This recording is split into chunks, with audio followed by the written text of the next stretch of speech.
chaque instant de chaque jour, chaque instant de chaque jour. Jésus prend soin de moi, Prends soin de moi. chaque instant de chaque jour, Chaque instant de chaque jour. mon cœur est dans la joie, Dans la joie. depuis que Christ m'a sauvé, Depuis que Christ m'a sauvé. c'est le bonheur, Le vrai bonheur. libéré de mon péché, J'ai la paix dans mon cœur. je marche en sécurité, Je marche en sécurité.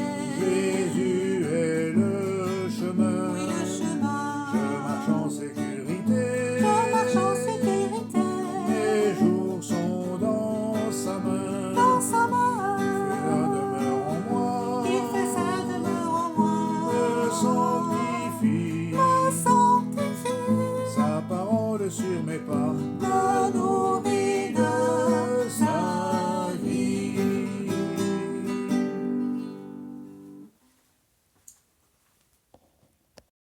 Je me suis dit, tiens, en ce début d'année, quel est le thème que j'aimerais partager?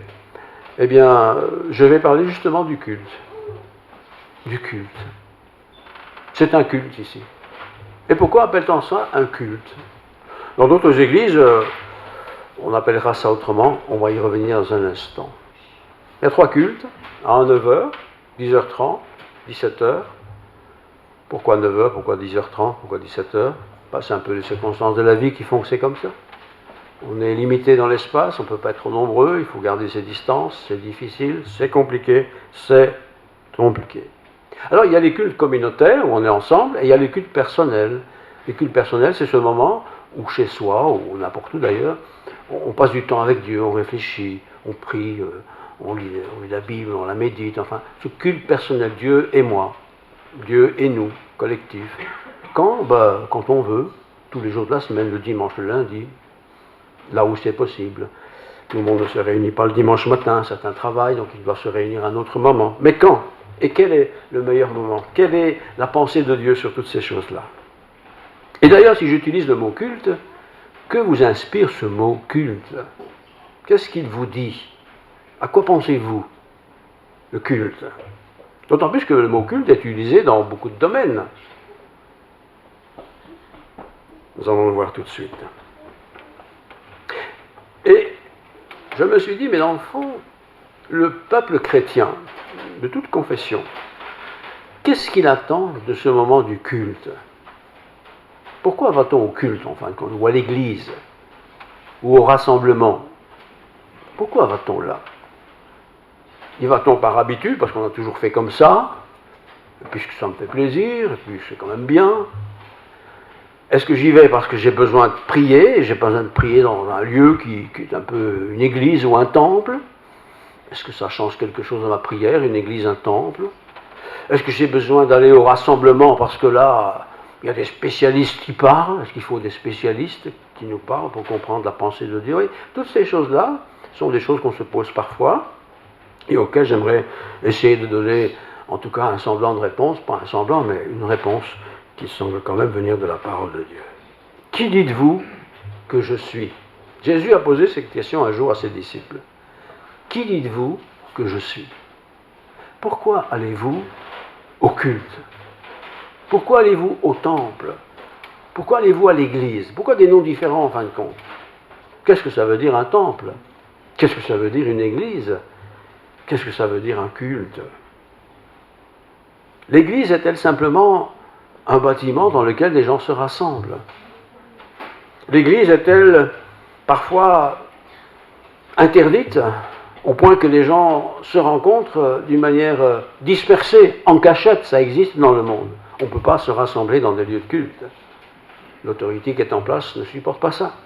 On ferme les cultes, on enferme ceux qui vont au culte, on fait du mal à ceux qui croient en Dieu.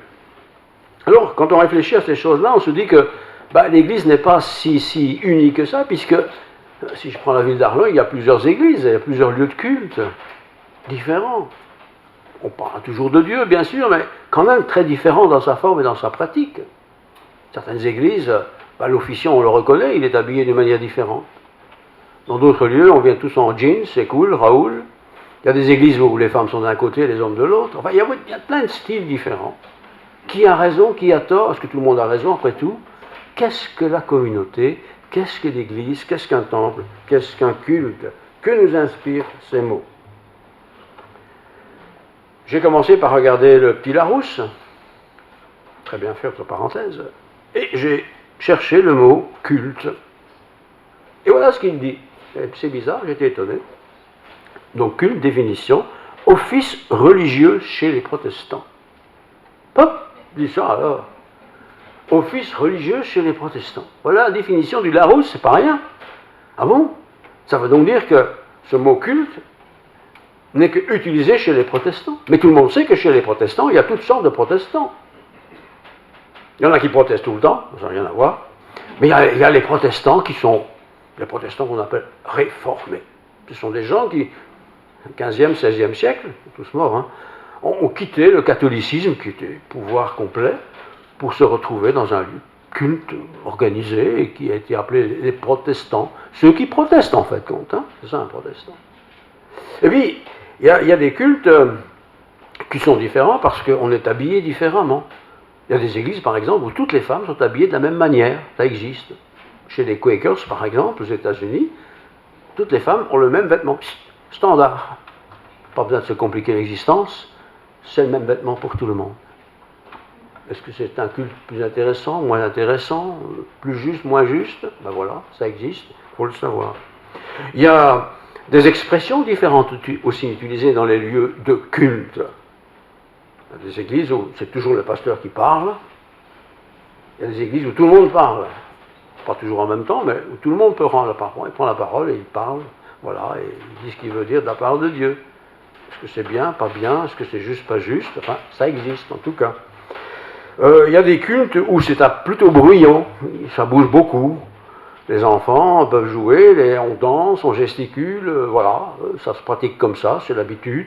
Il y a des églises où on ne bouge pas d'un centimètre, figé, coincé, pas un mot, standard. Tout ça, c'est culte, c'est pratique religieuse, ça existe partout dans le monde. Alors, je n'ai pas la prétention de dire que ce que nous vivons ici, ça c'est parfait. Ben, nous ne sommes pas parfaits, parce que même moi je suis déjà pas parfait, et nous ne le sommes pas non plus. Mais en tout cas, on a une certaine pratique, voilà. Pratique qui peut sembler un peu cool, comme ça, on se salue, bonjour, ça va, on a un petit bisou. On ne peut pas trop maintenant, mais enfin, habituellement on le fait. Est-ce que ça c'est mieux que tendre la main comme ça, ou même pas faire attention qu'il y a quelqu'un d'autre à côté de moi? Ça se pratique aussi. Qu'est-ce qui est juste? Qu'est-ce qui est bien? Quel est le projet de Dieu dans le fond pour se retrouver en tant que croyant? Croyant, c'est pas seulement chrétien. Chrétien, c'est des gens qui se réunissent dans le nom du Christ. Croyant, il y a beaucoup de croyants. Il y en a qui croient des choses incroyables, hein, vraiment. Il y en a qui croient que Dieu, c'est un serpent, c'est Dieu, c'est lui qui sauve les gens. Mais il y a plein de croyances dans le monde. C'est compliqué. Et même dans notre pays, il y a tellement de pratiques différentes, vraiment différentes. Il y a des gens qui se retrouvent selon la couleur de la peau. Il n'y a que des personnes de couleur noire. Il y en a d'autres, il n'y a que des blancs. Les noirs ne sont pas les bienvenus, ils sentent bien ça, donc ils n'y vont plus.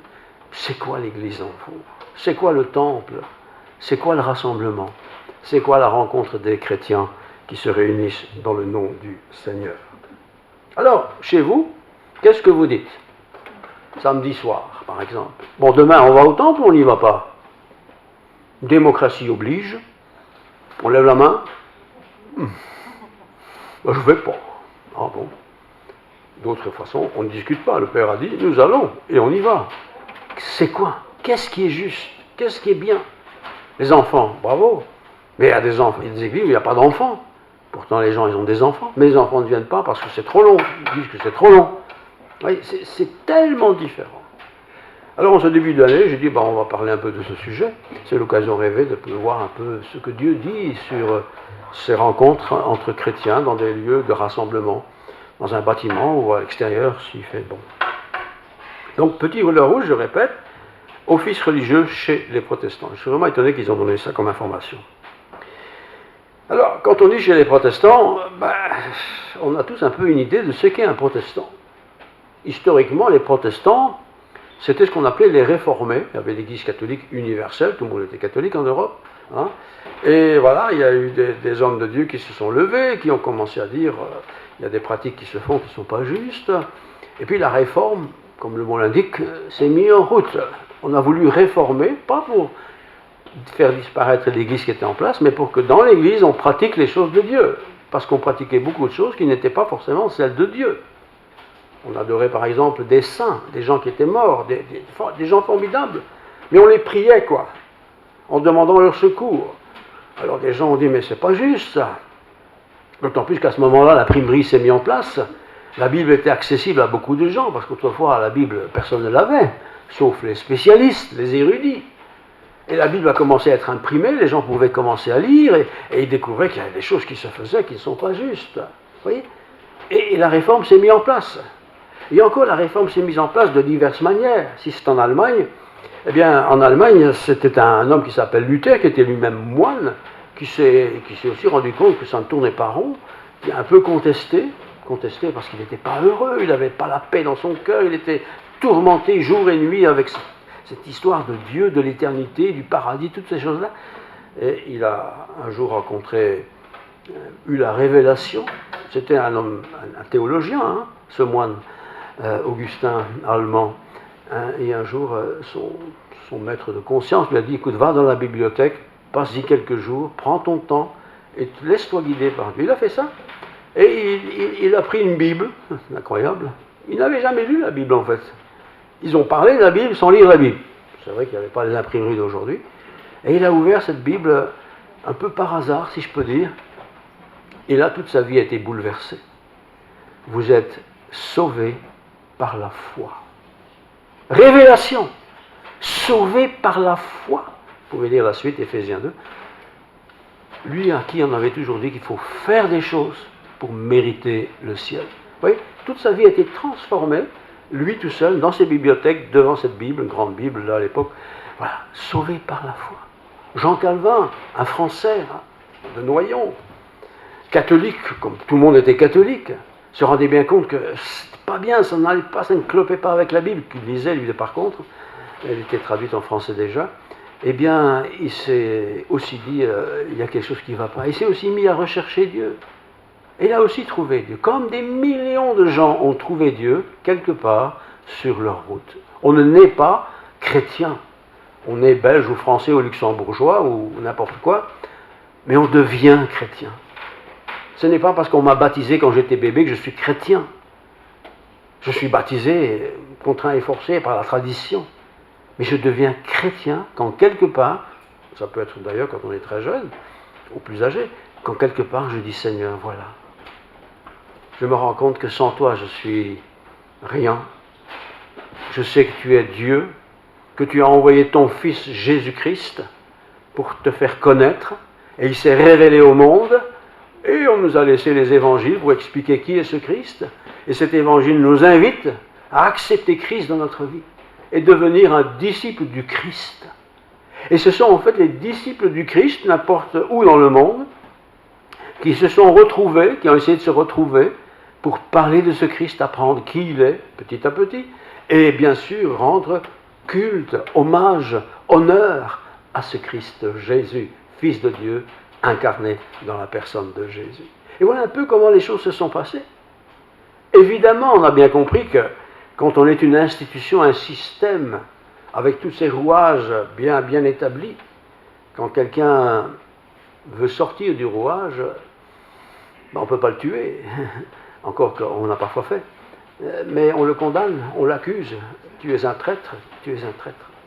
Et on doit reconnaître que c'est malheureux dans l'histoire, mais ça s'est passé bien des fois. Ça se passe encore aujourd'hui. Quelqu'un qui est à l'église parce qu'il est né dans ce quartier-là, ou dans cette église-là, ou cette communauté-là, et qui la quitte pour quelque chose d'autre, c'est pas très apprécié, quel que soit le groupe. Hein. Alors j'en reviens à ma question initiale, qu'est-ce que le culte dit protestant? Protestant, c'est du latin protestare, qui veut dire témoin. Un protestant, c'est un témoin. Un témoin de quoi? Pas un témoin d'un philosophe, pas un témoin de quelqu'un qui a réformé quelque chose, qui s'appelle Luther ou Calvin. mais un témoin de ce qu'a fait le Christ. Ça, c'est un vrai protestant. Un vrai protestant, c'est quelqu'un qui témoigne de l'œuvre du Christ. Ici, c'est une église évangélique. Pourquoi l'appelle-t-on évangélique? Parce que les protestants, au cours de leur histoire, ont aussi fait les choses qu'ils n'auraient pas dû. C'est-à-dire, on a mis trop d'honneur sur un peu les fondateurs de ces nouvelles orientations. Et la vedette, c'est pas Calvin, c'est pas Luther, c'est pas n'importe qui. La vedette qui doit rester vedette, c'est le Seigneur, c'est le Sauveur, c'est Jésus-Christ. C'est l'évangile, quoi. Et voilà pourquoi on nous appelle évangéliques. Mais si demain vous apprenez que le gourou de l'église évangélique, c'est Monsieur X ou Madame X, dites-vous bien, ne mettez plus les pieds. Parce que nous ne sommes rien. Nous sommes que des serviteurs et des servantes de Dieu. En tout cas, c'est ce que nous voulons être. Alors, pourquoi est-ce que je vais au temple? Pourquoi je vais à l'église? Pourquoi je vais au culte? Pourquoi est-ce que j'ai besoin de me rassembler avec d'autres personnes? On n'est pas ici pour jouer aux cartes. Il y a des endroits pour jouer aux cartes. On n'est pas là pour faire du golf. Il y a des endroits spécifiques. On est là, ensemble, des hommes, des femmes, d'horizons différents, des modestes, des très modestes, des gens très cultivés, qu'importe. On est ensemble parce que quelque part, nous avons quelque chose de commun. Et ce commun, c'est le Christ lui-même. Christ a dit lui-même un jour, dans l'évangile de Matthieu, on a la référence, « Je bâtirai mon église ». Pas le bâtiment, mais je bâtirai mon église, c'est l'ecclésia, c'est le rassemblement de tous ceux qui croient dans mon œuvre, donc c'est le Christ qui parle, dans l'œuvre qu'il allait faire, celle de se sacrifier pour le sauveur. C'est ça les chrétiens. Et c'est ainsi que la Bible nous dit qu'on peut être à 2 ou à 3, c'est l'église. Comme on peut être à 1000, c'est toujours l'église. Du moment où nous sommes réunis dans le nom du Seigneur. Alors si vous priez avec votre femme, par exemple, ou votre mari, ou vos enfants, parents, eh bien ça c'est l'église. Puisqu'on parle de celui qui est le maître de l'église, qui a donné sa vie pour l'église, Jésus-Christ. Alors si dans cette église, si demain on commençait à, je sais pas, à mettre en vedette Pierre, Paul ou Jacques, on est en zone rouge, catastrophe, annoncée. On est là pour proclamer le nom du Seigneur. Pas pour toujours répéter la même chose, mais pour mettre en honneur celui qui a quitté toute sa gloire pour venir sur terre annoncer une bonne nouvelle à tous ceux qui sont perdus. Parce que sans Dieu, nous sommes perdus. Et beaucoup de gens le savent en fin de compte, parce qu'ils adhèrent à une religion, de toutes sortes de religions. Ils adhèrent à cela en espérant qu'en fin de compte, le bon Dieu, s'il y en a un, il n'y en a même pas su, eh bien, apprécie quand même ce que j'ai fait de mon vivant. En fait, je vous le dis tout de go, personne ne méritera jamais quoi que ce soit de la part de Dieu. Pourquoi? Parce que Dieu nous fait grâce. C'est par la grâce que vous êtes sauvés, Éphésiens 2, c'est par la grâce que vous êtes sauvés, retenez bien, par le moyen de la foi. J'ai foi, j'ai confiance dans cette parole de Dieu, dans cette grâce de Dieu. Et c'est ça qui a changé ma vie, qui a bouleversé ma vie. Et c'est au service de ce message-là, quelque part, que je vous parle ici, ce matin. Alors bien sûr, les pratiques des communautés, disons chrétiennes, sont aussi diverses que le monde est divers. On ne chante pas tous le même cantique. Il y en a qui aiment bien chanter d'une manière très dynamique, avec beaucoup de guitare. Il y en a qui ne préfèrent pas d'instruments. Chacun a un peu son style. Tout ça n'est rien du tout. On ne mange pas tous de la même façon à la maison. Et on ne dort pas tous dans le même genre de lit. Chacun a son style et sa vie. C'est la vie, c'est notre liberté. Mais on se retrouve quand même, pas pour se faire plaisir d'abord, quoique ça nous fait plaisir, on se retrouve pour trouver Dieu, pour partager Dieu, écouter Dieu, lire sa Bible, et quelqu'un explique des choses que nous ne comprenons pas toujours trop. Enfin voilà, encore qu'il faut faire attention à ceux qui parlent. C'est pourquoi l'Écriture nous dit, examinez, c'est ce que faisaient les premiers chrétiens, ils examinaient chaque jour dans les Écritures pour voir si ce qu'on leur disait était vrai. Ils n'avaient pas de Bible comme nous, c'était des rouleaux, pas très accessibles, mais ils vérifiaient. Parce que ces prédicateurs un peu itinérants pouvaient raconter n'importe quoi. Et le danger de ne pas sonder soi-même la Bible, c'est qu'il y a des charlatans, pour dire la chose simplement, quoi. Attention, réfléchissons. Il faut du bon sens aussi. Et Dieu donne le bon sens. Alors, les églises sont diverses, je l'ai dit. Il y a des églises où on chante beaucoup. Le culte dure 1 heure, on va chanter 55 minutes. Moi, j'aime bien chanter. Si ça n'est qu'à moi, on chanterait un peu plus. En ce moment, on ne peut pas trop. Mais c'est bien de chanter. Pourquoi? Parce qu'on chante la même chose. On chante les mêmes paroles, on a la même mélodie. Certains chantent juste, d'autres chantent moins juste, mais c'est pas grave, dans l'ensemble, tout ça va très bien. On chante, on exprime quelque chose par le chant. Comme d'autres aiment bien siffler ou chantonner dans la rue, eh bien nous chantons les louanges de Dieu. Un chant doit toujours être une louange à Dieu. On ne chante pas pour louer Pierre, Paul ou Jacques. On chante pour louer Dieu. Et quand on le fait collectivement, qu'on ne chante pas tout à fait juste ou très juste, qu'importe, on chante ensemble. Hommes, femmes, enfants, jeunes, qui que ce soit, on chante ensemble. De temps en temps, c'est bien d'écouter un solo, mais c'est aussi très bien de chanter ensemble. Alors, les formes de culte sont aussi très différentes. Vous avez des églises où tout est figé, coincé, on sait qu'on commence par ceci, ceci, cela, c'est cela, c'est cela, et pile poil à 50 minutes, c'est fini. Il y a des églises qui fonctionnent comme ça. D'autres, c'est plus souple. Il ne faut pas exagérer non plus, pas tenir les gens 4 heures à l'église, parce que sinon, celui qui cuisine à la maison n'est pas très content. Il faut un équilibre dans tout ça. Il faut un équilibre. Chacun doit pouvoir se nourrir des choses de Dieu quand il vient au culte, quand il va à l'église ou au temple. Alors, dans le temple, dans les lieux de culte, disons évangéliques, pour nous citer, une grande partie du temps est consacrée à ce qu'on appelle la prédication, l'étude de la parole de Dieu. Ce n'est pas une étude biblique comme à l'école, c'est un partage, c'est un kérigma. Le prédicateur essaie d'apporter un message rafraîchissant. Ce n'est pas de la théologie, c'est pas l'école, c'est un message de rafraîchissement. Voilà, on prend un texte, enfin, le prédicateur prépare tout ça évidemment, il prend un texte, un passage, une question qui a été posée, il le médite d'abord lui-même, hein, il ne va pas sur un ordinateur, taper le mot et puis il y a un message tout fait. Il réfléchit lui-même, s'il est consacré en tout cas il le fait, il prend le temps, toute une semaine pour préparer ces choses, c'est important, comme une maman quand elle cuisine, elle ne va pas acheter des pains tout faits, ou les gâteaux tout faits, si elle peut le faire, mais le gâteau qu'elle fait, il est tellement meilleur, voilà, il y a du temps nécessaire à la préparation. Et puis nous qui allons dans les lieux de communauté, eh bien on se prépare aussi, on fait la prière en gros suivante, ben voilà Seigneur je vais au temple ou à l'église, voilà, j'ai une préoccupation, un souci, une question, eh bien, Seigneur, guide le prédicateur, quel qu'il soit, pour que tu puisses, au travers de ce prédicateur, ou ce qui est lu, répondre à mes questions. Nous avons toujours des questions, beaucoup de questions. Nous avons des questions auxquelles on a déjà répondu, mais qui n'ont pas été satisfaisantes. Nous demandons au Seigneur qu'il nous parle. C'est ça que l'on fait quand on prie Dieu. Seigneur, parle-nous, ton serviteur écoute, voilà, j'entends. Parfois, bien sûr, les réponses que je vais entendre, ce n'est pas tout à fait celles que je voulais entendre. Par exemple, un jeune garçon, il est amoureux d'une fille dans l'église. Mais il n'ose pas trop l'aborder, mais il est amoureux. Il ne sait même pas si la fille l'intéresse. Qu'est-ce qu'il fait dans sa prière? Seigneur, pourvu qu'elle me regarde pendant le culte, ce sera un signe de ta part qu'elle s'intéresse à moi. C'est une prière, ça. Vous voyez? On peut le faire. Dieu peut tourner les regards de qui il le veut. Mais on ne vient pas à l'église pour ça. Mais Dieu peut le faire aussi pour ça. Parce que Dieu s'occupe aussi de nos vies. Nous sommes des vies, nous sommes des enfants de Dieu. Nous sommes des fils et des filles de Dieu. Que Dieu aime et auquel Dieu veut donner bonheur. Donc l'amour est important, on peut demander à Dieu. Mais si je ne viens à l'église que pour draguer les filles, je pense que j'ai raté le sens de l'église. Si ça va, il n'y a pas trop de jeunes. Mais il y a des églises où il y a beaucoup de jeunes. Hein. Voilà, c'est un peu comme ça. Alors, dans l'église, on chante ensemble. Parfois, c'est un soliste qui chante ou un duo. Pendant le temps de la pandémie, tout ça est très compliqué, mais voilà, on le fait quand même un peu. Il y a des temps de prière où l'un ou l'autre peut prier à haute voix pour que d'autres puissent dire Amen, ça veut dire je suis d'accord.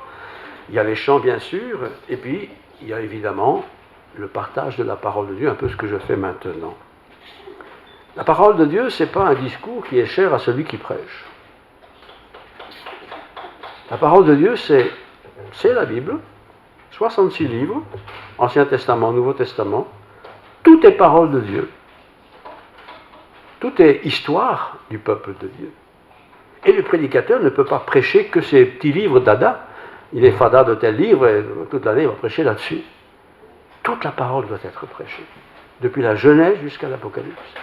On doit aussi répondre à des questions que l'un ou l'autre peut se poser, que le prédicateur a appris ou que le Saint-Esprit a guidé le prédicateur à étudier le sujet.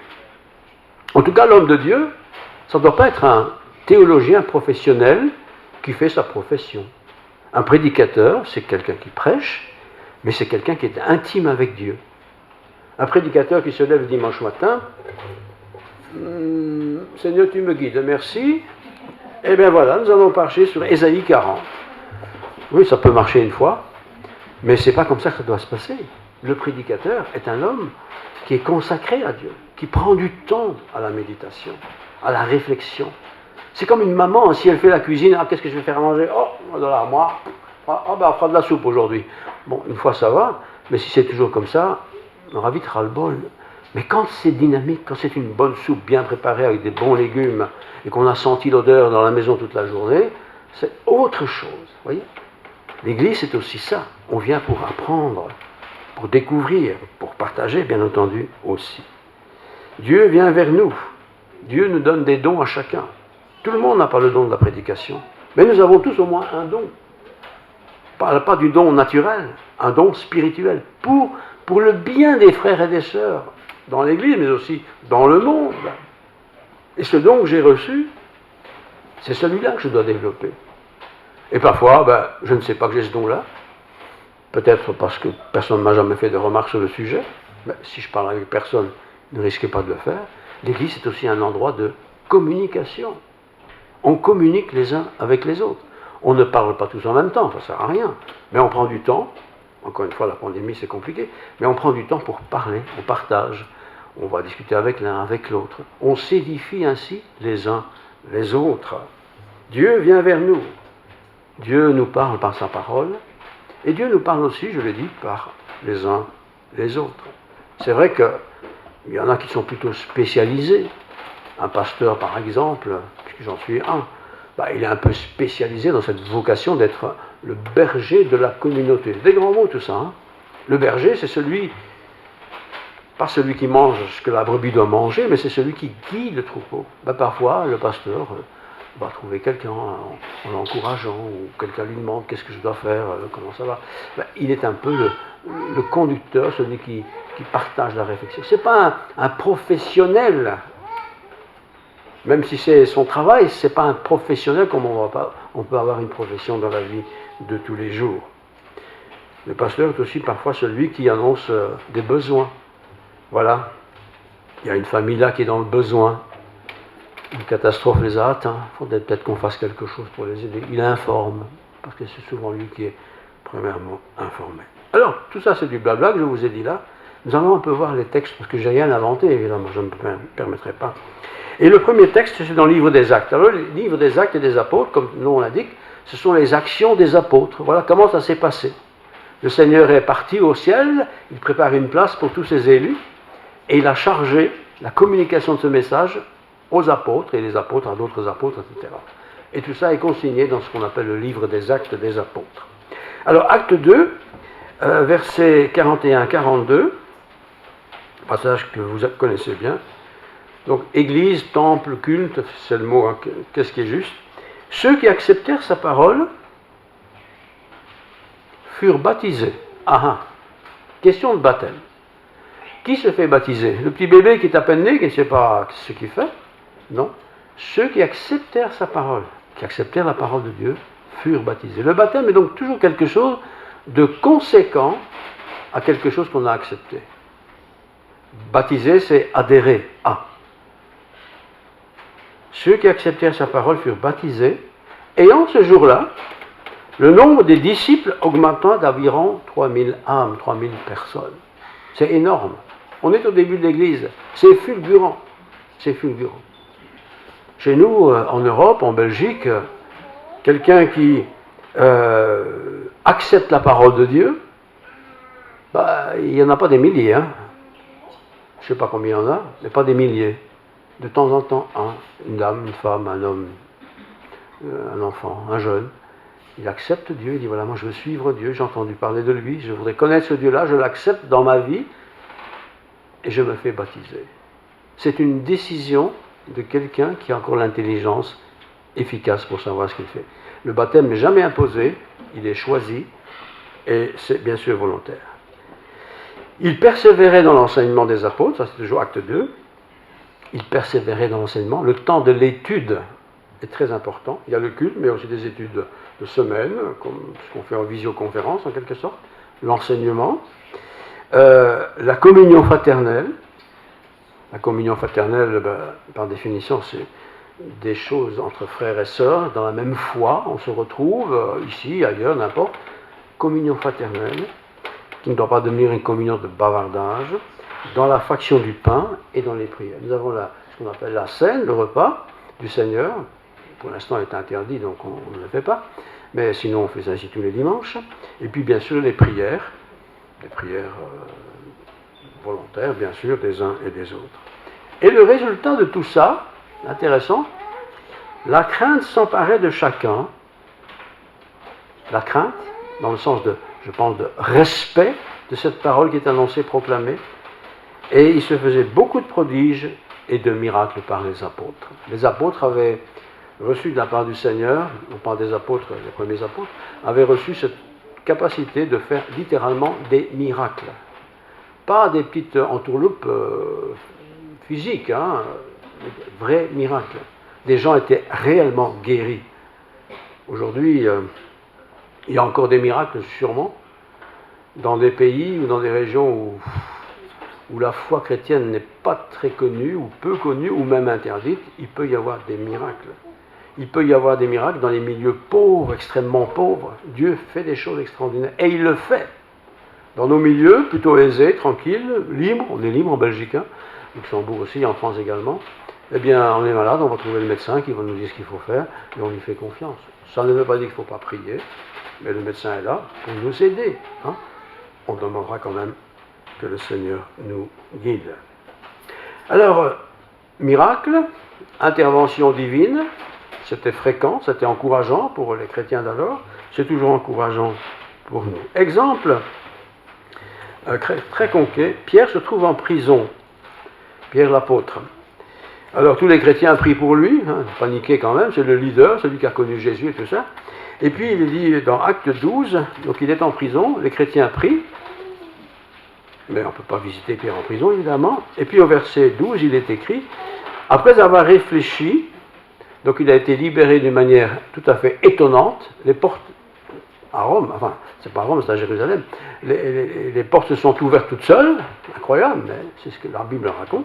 Donc après avoir réfléchi, il se dirigea vers la maison de Marie. Donc Paul est libéré, les portes sont ouvertes à lui, hop, il est passé, il est sorti. Il se dirigea vers la maison de Marie, mère de Jean, nommé Marc, où beaucoup de personnes étaient réunies et priaient. On voit déjà là que la prière n'était pas réservée qu'à un endroit spécifique, le lieu de culte officiel. Dans les maisons, les gens se rassemblaient et priaient. Et chacun peut faire ça chez lui s'il veut. Avec un voisin, une voisine, un autre chrétien d'ailleurs, on se rassemble et on prie. On n'est pas là pour faire du clutch café. On est là pour prier, parler à Dieu, communiquer avec Dieu. Vous voyez voilà, ça c'était donc Pierre. Alors, les vêtements, un petit mot sur les vêtements. Il y a des églises où les officiants, ils ont tous des vêtements très, très, très marqués comme ça. Et on sait que c'est eux, quoi, c'est très sympathique. Est-ce que ça a une importance? Qu'est-ce qu'avait Jésus? Il avait une tunique qui n'était pas souillée, il est vrai, très propre, certainement. Elle était blanche, pas plus blanc que blanc, mais en tout cas, elle était sans couleur. Et il avait cette tunique qui, de temps en temps, devait être lavée. Les premiers chrétiens ne mettaient pas des vêtements spéciaux quand ils parlaient de Dieu. Ils étaient comme ils étaient, avec leurs vêtements tous les jours. Mais ce qui était, c'est que leur cœur était changé. Leur cœur était transformé par la parole de Dieu, guidée par le Saint-Esprit. Et c'est ça qui était important. Alors, ce n'est pas la peine d'avoir un beau vêtement religieux pour parler de Dieu.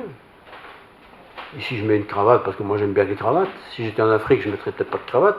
Je mettrais je ne sais pas quoi, ce qu'on met là-bas. On se fait tout à tous, c'est pas ça qui est important. Ce qui est important, c'est ce que l'on dit. Alors, une autre chose importante, c'est la présence de l'Esprit Saint. Petite explication qui mérite une petite attention aussi de votre part. 1 Corinthiens 11, donc c'est une lettre qui a été écrite aux chrétiens de Corinthe. Corinthe, c'était une grande ville, mais la débauche y était très généreuse aussi. Et une église est née là, une communauté, enfin un rassemblement de croyants. Mais comme tous ces gens qui étaient là étaient des anciens, pas des habitants de Corinthe, qui pratiquaient leur religion d'autrefois, il y a des tensions qui sont nées, quoi. Certains étaient plus attachés, il faut faire ceci, il faut faire cela. Il y avait de l'embrouille. Alors il écrit ceci, 1 Corinthiens 11, versets 3 à 7. « Je veux cependant que vous sachiez, c'est Paul qui écrit, que Christ est le chef de tout homme. » C'est dur pour un homme de savoir qu'il y a un chef au-dessus de lui. Les hommes veulent bien des femmes soumises, mais eux ne veulent pas être soumis à Dieu. Il faut que vous sachiez que Christ est le chef de tout homme.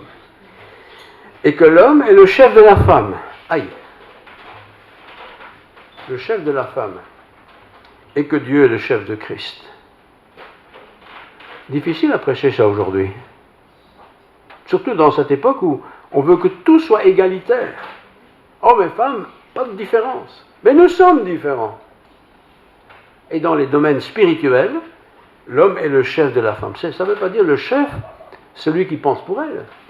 Mais il est le chef dans le sens que c'est lui qui doit conduire le foyer, et forcément son époux, et conduire dans les choses de Dieu, dans la connaissance de Dieu. Ça veut dire que donc l'homme a la responsabilité, lui, d'être le modèle de foi, modèle de pratique religieuse, exemple de foi. Il ne s'agit pas de dire, moi je suis le chef, tu fais ce que je dis, pas du tout. Mais tu vois comment je me comporte, tu vois ce que je ne fais plus, ce que je fais maintenant. Eh bien, chère femme, chère épouse, chers enfants, voilà, je vous encourage à faire la même chose que moi, dans le même sens. Alors je poursuis juste un petit coup. Verset 14. La nature elle-même, non, je ne lis pas ça, sinon je suis mal parti. Éphésiens 5 plutôt, vous pouvez lire quand même, hein, c'est la suite. Hein. Éphésiens 5, 18, 20, très intéressant. Ne vous enivrez pas de vin, ou de la bière aujourd'hui. Hein. Combien de gens ont la cuite, quoi, ou la tête tourne. On peut boire, rien n'est interdit, mais ne vous enivrez pas de vin. C'est de la débauche. Ah bon? Soyez au contraire remplis de l'esprit. Remplis de l'esprit? C'est quoi ça, remplis de l'esprit? Remplis de la pensée de Dieu. C'est ça qui doit tourner dans ma tête. C'est ça qui doit faire l'objet de ma joie. Et puis il dit même, entretenez-vous, on s'entretient, avec des psaumes, par des hymnes, des cantiques, et par des cantiques spirituels, chantant et célébrant de tout votre cœur les louanges du Seigneur. On s'entretient avec ça. C'est l'importance, ça. Rendez continuellement grâce à Dieu, le Père, pour toutes choses, au nom du Seigneur Jésus-Christ. On n'est pas là pour rendre grâce à tel personnage fameux ou à telle femme fameuse, on est là pour rendre honneur et hommage à Dieu et à son Fils, Jésus-Christ. C'est tout. On n'a pas à encenser quelqu'un avec des titres ronflants. Absolument pas, nous sommes tous frères et sœurs. C'est bien simple. Rendez continuellement grâce à Dieu, le Père, pour toutes choses, au nom de notre Seigneur Jésus-Christ, vous soumettant les uns aux autres dans la crainte de Christ. Voilà. Se soumettre les uns aux autres. Moi, me soumettre à une femme, jamais. Eh bien, pourtant, tu dois te soumettre aux femmes. Mais les femmes doivent se soumettre aux hommes.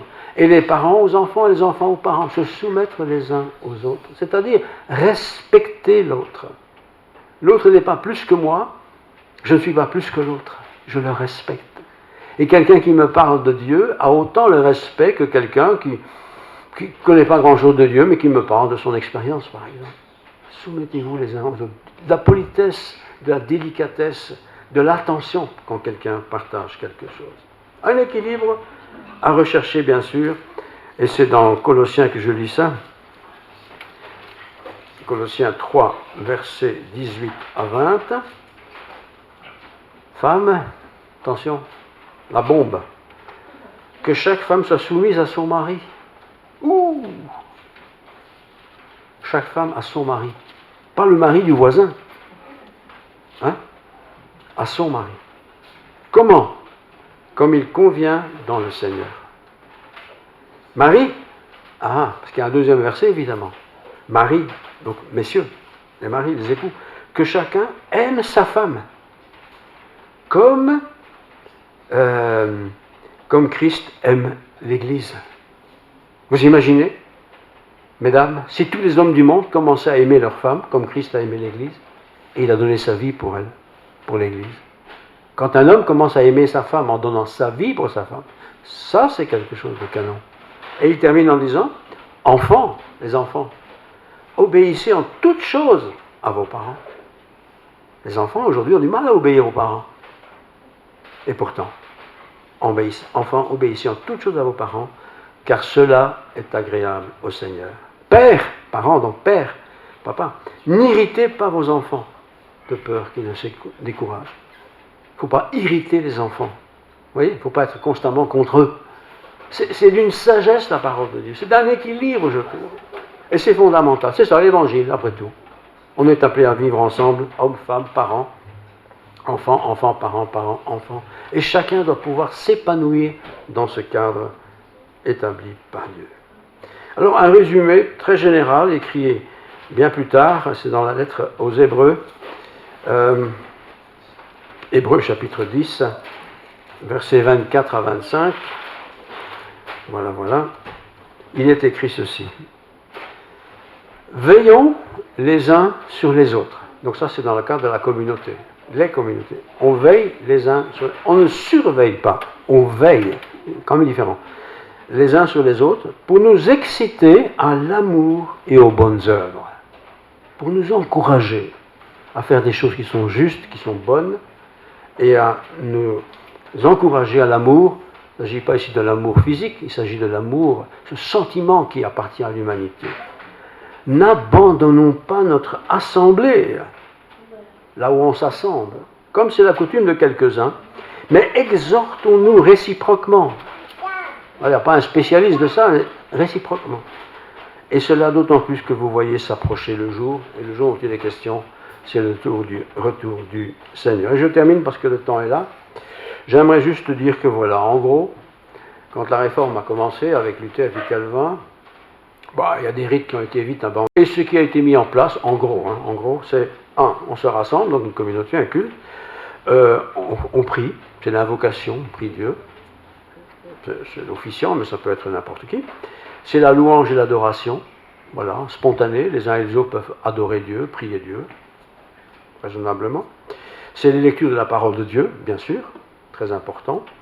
Confession des péchés, ça se faisait autrefois, voilà, on confessait ses péchés, il n'y a pas le confessionnal, mais on confesse ses péchés, voilà, personne n'est parfait, moi non plus, eh bien on confesse cela. C'est pas la peine de raconter tout ce qu'on a fait ou mal fait, mais on confesse ses péchés, on reconnaît que nous sommes des pécheurs.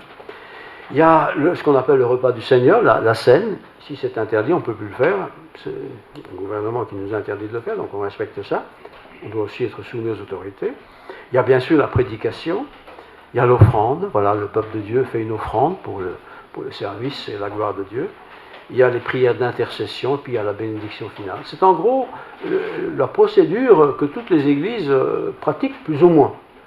Certains remettent davantage l'action sur un aspect et un autre, mais en gros c'est ça. Mais vous voyez que dans cet ordre d'idées, ce n'est pas une personne, comme je fais ce matin, qui parle tout le temps, qui radote parfois tout le temps, c'est tous ensemble. Chacun selon les dons qu'il a reçus pour le bien des autres. On ne se réunit pas pour mon bien tout seul, on se réunit pour le bien des tous. Et chacun met ses talents au service des autres. Si je sais bien chanter, je peux vouloir chanter, mais si je chante comme une casserole cassée, je ne vais pas essayer de vouloir chanter à tout prix, parce que j'aime bien chanter. Vous voyez, on fait attention, on est là pour le bien de chacun.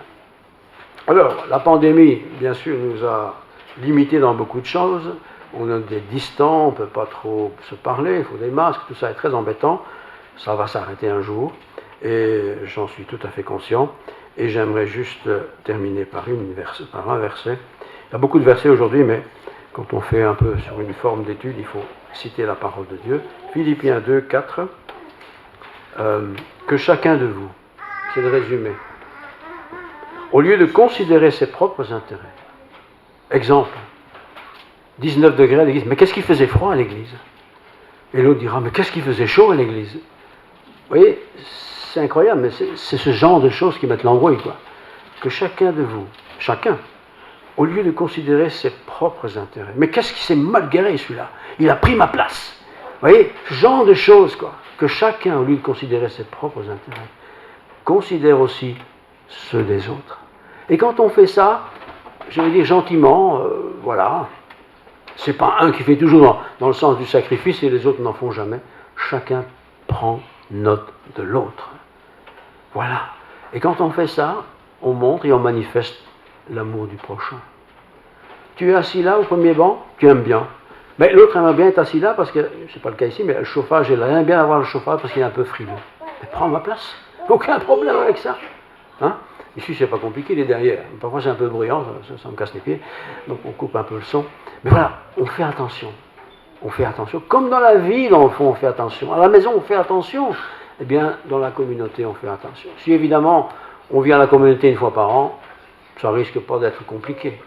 Mais si je suis fidèle, comme l'Église nous invite à l'être, ils se rassemblaient chaque jour, et au moins une fois par semaine, ils allaient au rassemblement discuter des choses de Dieu. Eh bien, on le fait avec beaucoup de délicatesse, sans juger celui qui fait autrement que moi. C'est ça la vie d'une Église. L'Ecclésia, ce sont les perdus, ceux qui sont sans Dieu, qui se retrouvent autour de la personne de Jésus, qui étudie sa parole et qui essaie tout simplement de s'améliorer et de progresser.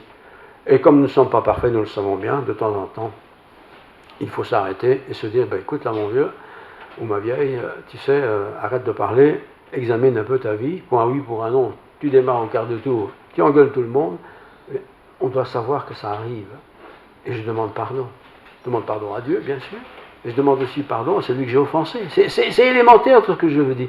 Mais en ce début d'année, je peux me permettre, et je m'encourage aussi moi-même, parce que je suis aussi marié, j'ai aussi des enfants, je sais ce que c'est, à peu près, eh bien, je fais aussi attention de me comporter en tant que chrétien, qui aime Dieu, qui veut glorifier Dieu par sa vie.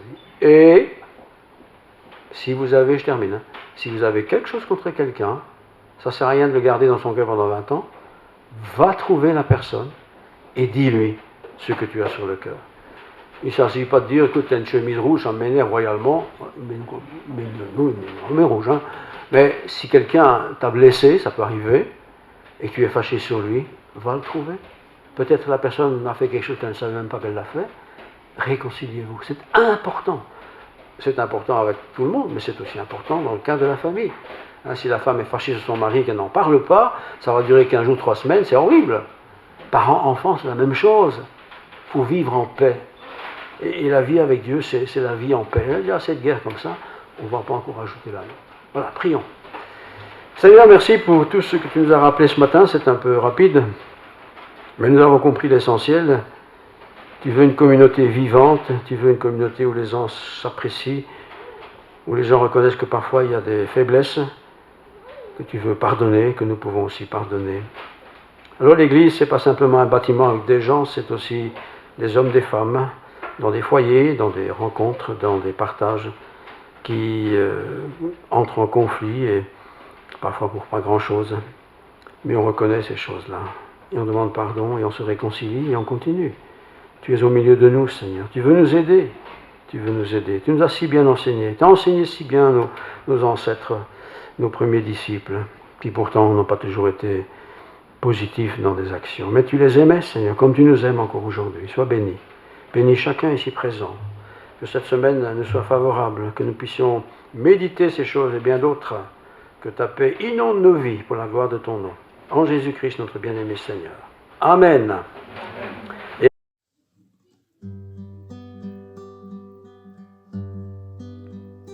Tu étais, tu es et tu seras toujours le même, toujours le même.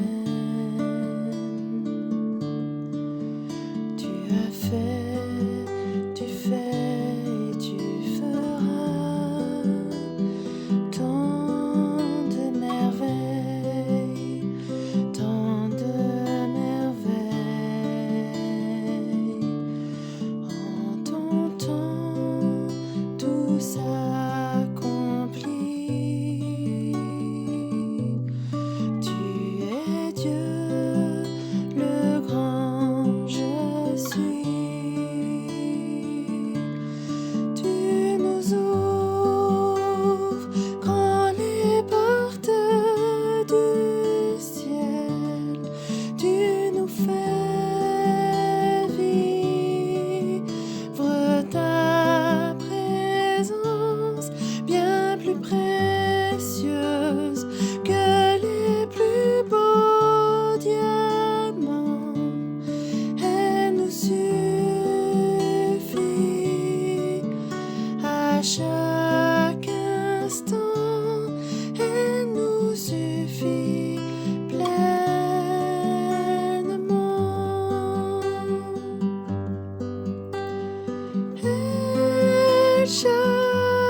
chair.